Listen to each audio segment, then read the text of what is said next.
परिवार में यदि कोई व्यक्ति 100% प्रसन्न हो और उसकी कमीज राजा एक रात्रि के लिए पहन ले तो राजा का स्वास्थ्य ठीक हो जाएगा।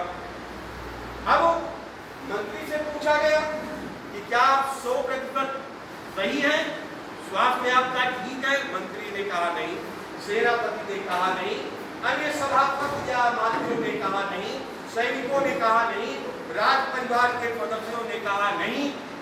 तो सैनिकों को भेजा गया कि कोई भी व्यक्ति ऐसा मिल जाए जो पूरे राज्य में या दूसरे राज्य में भी हो और अगर वो 100% प्रसन्न है, मानसिक स्वास्थ्य सही है उसका, तो उसकी कमीज एक दिन के लिए किसी भी कीमत पर लाई जाए।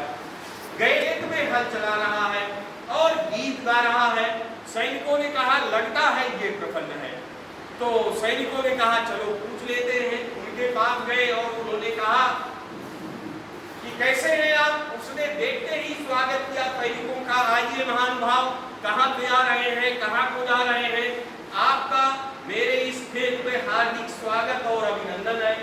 उन लोगों ने बताया कि इस उद्देश्य की पूर्ति के लिए आए हैं, क्या आप प्रसन्न हो? किसान ने उत्तर दिया बिल्कुल प्रसन्न हूं, तभी तो गीत गा रहा हूं, आप हल चला रहे हो और आप प्रसन्न हो। उसने कहा बिल्कुल प्रसन्न हूं। आपका स्वास्थ्य ठीक है? दिखाई नहीं दे रहा है, बिल्कुल ठीक है। तो फिर तो आपकी ही तलाश थी, बताइए क्या काम है? रात्रि के लिए अपनी कमीज राजा को दे दें तो राजा का स्वास्थ्य ठीक हो जाएगा और आपको मनवांछित स्वर्ण मुद्राएं प्राप्त होंगी। वो व्यक्ति और जोर से हंसा। उसने कहा मित्र, ये तो बड़ी साधारण बात है, एक रात के लिए कमीज मैं दे भी देता, लेकिन मित्र प्रसन्नता की ये बात है कि मेरे पास कोई कमीज नहीं।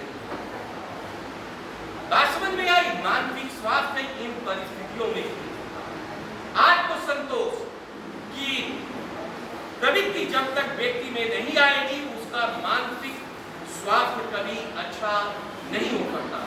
जान लीजिए, जीवन का वास्तविक सुख, जॉन स्टुअर्ट मिल कहता है, सुख गुणात्मक है, मात्रात्मक नहीं है।